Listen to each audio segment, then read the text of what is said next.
안녕하십니까. 여러분의 든든한 동반자 문정태 회계사입니다. 반갑습니다. 날도 더운데 여러분들 건강하게 잘 지내시나요? 오늘은 협동조합에 대해서 질문을 주신 사장님들을 위해서 답변을 드리고자 합니다. 제가 쓴 블로그나 카페에도 글이 있지만 글을 읽기 힘드신 분들, 좀 글을 모르는 게 아니라 어떻게 보면 동영상을 보고 좀 더 진실성 있게 느낄 수 있으려고 저는 동영상을 촬영해봤습니다. 협동조합에 대한 질문, 첫 번째 질문 좀 말씀드리겠습니다. 첫 번째는 인천 서구에서 자동차 정비업을 운영하시는 장 사장님이 보내주셨네요. 사장님이 거주하고 계시는 마을에서 협동조합을 설립을 하시려고 합니다. 어르신과 소외계층 일자리를 창출하고 마을 공동체를 바탕으로 소통과 나눔을 실천하기 위해서 협동조합을 설립하시려고 하네요. 그럴 때 이제 협동조합의 설립 절차가 궁금합니다. 라고 질문을 주셨는데, 협동조합은 우선 조합원이 있어야겠죠. 조합원의 구성 인적사항을 적으셔야 됐고, 조합원들의 등기부 등본이랄지, 인감증명서, 인감을 구하셔야 될 것 같고요. 그 협동조합을 위한 정관, 우리는 무슨 일을 한다. 그리고 소재지는 어디다. 그리고 우리의 출자, 조합원들은 누구다. 이런 것들이 준비가 돼야 될 것 같습니다. 이런 게 준비가 된 다음에 이제 법원의 인가를 받으셔서 조합으로서 직접 본격적으로 활동할 수 있겠죠. 만일 이 조합을 설립을 하고 나서 나중에 은행으로부터 대출을 받는다 할지 이럴 때 불법 대출이 일어날 수 있습니다. 불법 대출이라는 게 다른 게 아니라 조합의 운영 목적과 다른 목적으로 자금 대출금을 쓰려고 은행의 서류를 좀 허위로 낸 다음에 대출금을 받는 걸 불법 대출이라고 하는데, 이런 대출금 관리를 잘 하셔야 조합 취소를 할지 나중에 문제가 되지 않을 수 있을 것 같네요. 네, 두 번째 질문입니다. 두 번째는 인천 남구에서 농산물 도소매업을 하시는 오 사장님이 질문을 주셨는데요. 영농조합법인이 협동조합법인으로 전환이 가능한가요? 네, 이거 참 질문 잘 주신 것 같습니다. 어떻게 보면 두 개의 단어가 비슷해가지고 솔직히 사장님마다 헷갈리는데, 영농조합법인은 어떻게 보면 농수산물 운영하시는 우리 오사장님이 가장 많이 접하시겠지만, 농업과 수산물을 생산하고 작물하고 재배하는 협동조합에 해당되고, 그냥 협동조합은 꼭 영농이 아니더라도 자동차 정비랄지 그 밖에 다른 조합원들의 구성으로 이루어질 수 있습니다. 그러면 영농협동조합은 어떤 게 다르냐? 우선 세제상 혜택이 굉장히 많습니다. 예를 들어서 부가세랄지 이런 소득세랄지 이런 부분에서 굉장히 감면이 많다라는 거 아시고요. 그러면 이유는 어쨌든 그렇습니다. 영농조합법인에서 협동조합법인으로 별도의 전환을 하시고 싶은 분들은 협동조합 기본법에 따른 설립 절차와 규정만 구비를 해 놓으시면은 별도의 절차가 많이 필요 없이 얼마든지 전환할 수 있습니다.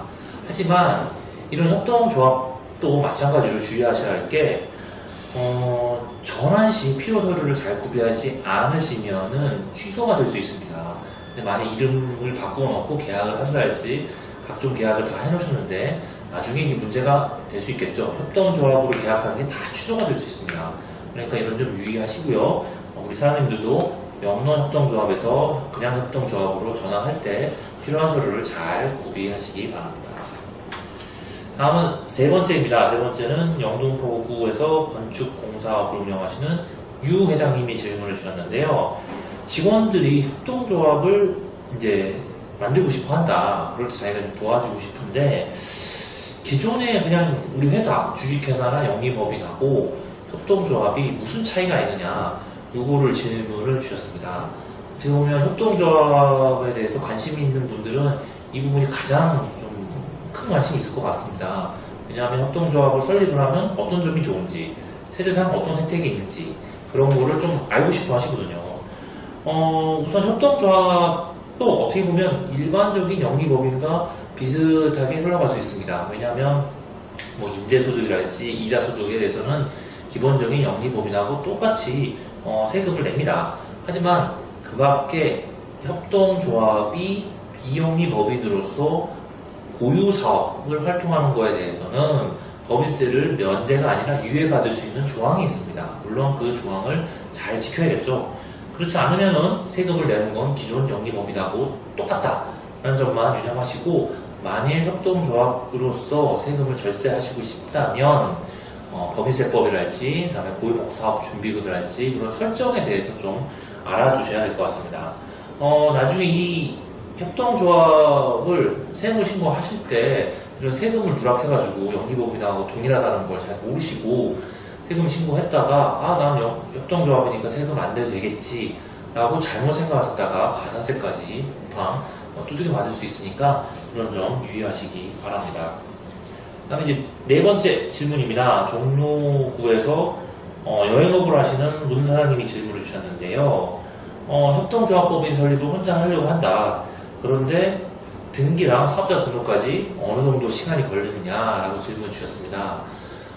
우선 이제 법원에 등기를 받는 거는 필수 서류, 정관이랄지, 그다음에 사업자 소재지에 따른 사업자 등록이랄지, 이런 것만 있으면 금방 나옵니다. 사업자 등록증도 마찬가지로, 제가 설명 거꾸로 했는데, 법인이 먼저 설립된 다음에 사업자 등록 나오는 것도 금방 나옵니다. 기껏해야 하루 이틀, 세무서 업무량에 따라 2, 3일 정도가 소요되고요. 문제는 이런 필요 서류들, 등기부 등본이랄지, 그다음에 등기를 위한 정관이랄지, 그 협동조합의 사무실의 임대차 계약서랄지, 아니면 구성원 조합원들 리스트랄지, 민감증명서, 등기부 등본, 이런 게 잘 구비되느냐, 그걸 구비하는데 오래 걸리지, 막상 필요한 서류를 다 구비하셨을 경우에는 조합을 설립하는 데는 그렇게 오래 걸리지가 않습니다. 다만 여기 질문 주신 것처럼 사장님 혼자서 조합을 설립할 경우에는 법원에서 이게 등기가 나는 좀 어려움이 있을 수 있습니다. 왜냐하면 조합이라는 건 조합원들의 모임인데 혼자만 딸랑이 있다면 등기소유나 법원에서 이걸 좀 의심을 할 수 있습니다. 이게 무슨 다른 목적으로 협동조합을 설립하는 게 아닌지. 그렇기 때문에 조합원들을 좀 몇 명 구하셔가지고 조합을 설립하는 게 훨씬 빠르게 유리할 수 있습니다. 그 다음에 다섯 번째는 구로구에서 인테리어업을 운영하시는 박 사장님이 문의 주셨는데요. 본인이 운영하시는 협동조합 법인을 폐업을 하려고 한다.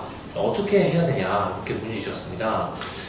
이 조합이라는 걸 만드시고 나서 잘 운영하시다가 거기에 목적에 맞게 했으면 좋은데, 조합원들과 하는 다툼이랄지, 아니면 조합원들이 나는 이제 탈퇴하겠다 하는 경우에는 조합이 어떻게 보면 유명무실해질 수 있습니다. 그럴 경우에는 세무신고도 계속 해야 되고, 유지보수, 이 조합에 대한 관리도 계속 해야 되는 게, 이게 좀 나름 굉장히 신경이 쓰입니다. 그래서 우리 사장님도 조합을 이제 더 이상 운영 안 하시고 폐업을 하시겠다라고 하셨습니다. 조합 같은 경우도 일단 우선 사업자 등록증이 있는데, 사업자 등록증 같은 경우는 관할 세무서에서 금방 폐업을 할 수 있고요. 다만 주의해야 할 게, 폐업 자체는 그렇게 어렵지 않습니다.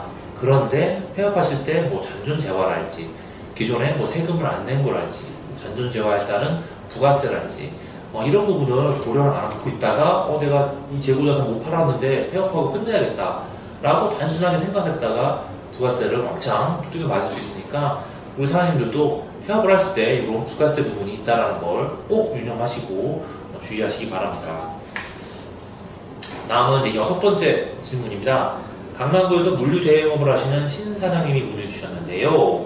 저희는 협동조합 법인입니다. 다름이 아니라 새로 사업을 하려고 하는데, 정관에 따로 기재되어 있지 않는 사업의 경우에 어떻게 해야 되나요? 그냥 정관 수정만 하면 되는 건지 궁금해 하셨습니다. 정관에 기재되어 있지 않은 내용일 경우에는 정관을 수정을 해야 되고, 정관을 개정하고 변경하시려면 당연히 사원총회의 의결을 거치셔야 합니다. 물론 이제 공증까지 받으시면 더 좋으시겠죠. 그냥 임의적으로 정관을 변경을 하고 나중에 그 상업 내용을 추가하지 않았을 경우에는 나중에 협동조합의 취소까지 이루어질 수 있으니까 이런 점 유의하시고요. 꼭 협동조합원들의 조합원 총회를 통해서 정관을 변경하시고 그 내용은 공증까지 받으셔가지고 그러니까 조합의 유지에 문제가 없이 진행을 하셨으면 좋겠습니다. 그렇게 안 하셨다가 조합이 취소라도 되면은 기존의 구성원들, 조합 구성원들이 얼마나 큰 피해를 보겠습니까? 이런 점은 꼭 유의하시고요. 그 밖에도 협동조합에 대해서 궁금하신 점 있으면 언제든지 문의 주시기 바랍니다. 이상으로서 횡령 예방 전문가 문정태 의사였습니다. 감사합니다.